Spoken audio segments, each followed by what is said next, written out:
Greetings everyone, my name is Steven, and today I'm going to refute against the claim that Division I athletes need supplemental funds beyond the scholarships they receive. My fellow classmate supports this claim with three main reasons. His first reason is that NCAA athletes have a limited ability to earn money. His second reason is that NCAA athletes are restricted in the aid they can receive. And lastly, his third reason is that NCAA athletes suffer due to insufficient funds. I would like to show you how these reasons do not support his claim. I would like to begin with his first supporting statement that says that NCAA athletes have a limited ability to earn money. He mentions that athletes are limited in time and must balance between practice, games, and studying. I believe a student athlete can be more or less equivalent to a student that's very involved in club activities like ASI and other stuff. They too have to balance their schedule and work with their responsibilities. But there is an advantage of being in the athletic program. My classmate forgot to mention that the athletic system at school has a way to counter the issue of balancing practice and studying and even a job. Athletes receive priority registrations, which allows them to choose classes first amongst fellow students. This gives them the advantage of choosing classes at good times and also finding the right professors that aren't too hard. A friend of mine is in one of the sports programs at campus, and she receives priority registration, which in her experience is a huge advantage over students in receiving classes. This allows them to work their schedule around work if they need it. My fellow classmate states that many coaches prefer their players to not work, which may provoke injury and prevent rest. But there are other jobs out there like tutoring and even like an office job that doesn't require much physical activity. And also these jobs are pretty flexible. He later states that only 2% of high school athletes receive scholarships, which is a low number. I agree that this is a low number if you're counting all the students involved in the sport. According to the website businessinsider.com, there are around 550,000 high school basketball players, and around 17,000 actually continue to play in college. That's roughly 3%, and 2% receiving scholarship is pretty close to 3%. And this also does not include foreign athletes. Moving on to the second claim, NCAA Division I athletes are restricted in the aid they can receive. This can be misleading. Let me first explain the type of scholarships athletes receive. According to NCAA.org, NCAA athletes Division I and II receive athlete scholarship, as opposed to Division III and lower's academic scholarship.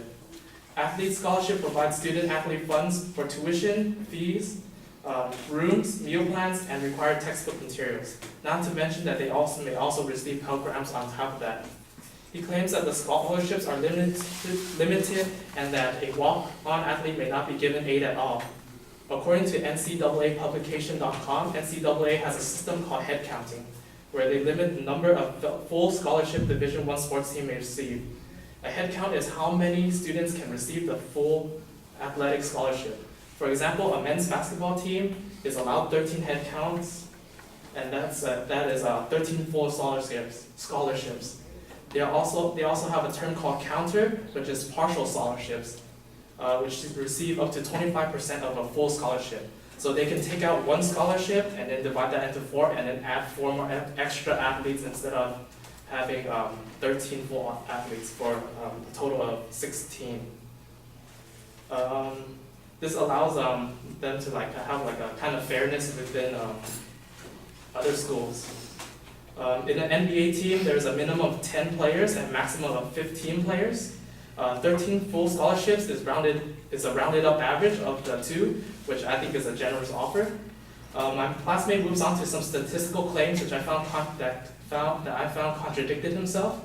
He starts saying statistics about the revenue and spending of NCAA. A study by Steve Berkowitz saying that there is a budget disparity growing amongst NCAA Division I schools. He mentions that Kansas football increased revenue by $191 million, but spends $267 million the same year. This is also why NCAA cannot afford to give funds beyond the scholarships the students receive. I would also like to add that an article I found dated in 2013 by BleacherReport.com states that 2 years ago, the NCAA tried giving students $2,000 to $3,000 stipend money for college athletes, but they had to revoke this rule 2 months after because they simply could not afford the funds. My classmate also claims that some students did not qualify for financial aid. In order to not qualify for financial aid, it means the student's family is able to support the student in his or her academics. His third supporting claim is the NCAA athletes suffer due to insufficient funds. He claims that the student athletes bring on debt, but I think that goes for all students. He later states that only 1 or 2% of college athletes become professional, which I found not related to the Division I athletes, which I found not related to why the Division I athletes need supplemental funds. And with all these reasons, Division I athletes already have the necessary funds and they have been receiving and do not need more beyond the scholarships they earn. Thank you.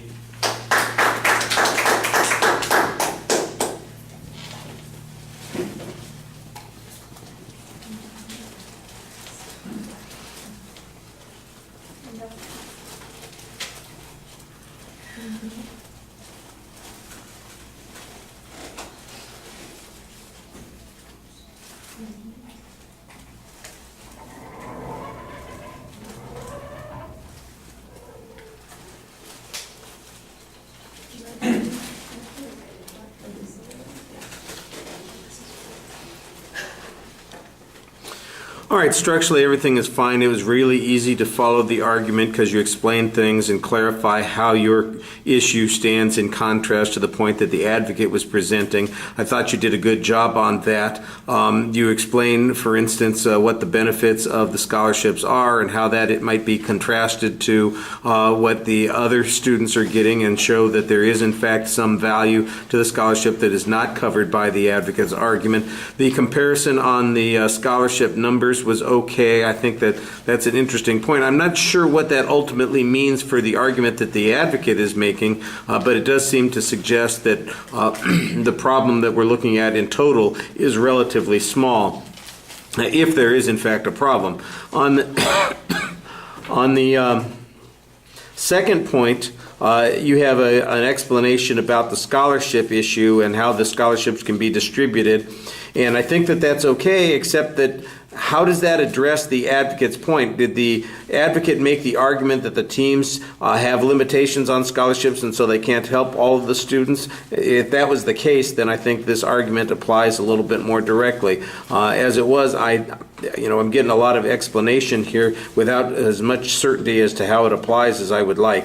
On the spending issue, I think that you did a good job analyzing the K-State issue. That seems to show that there is a problem.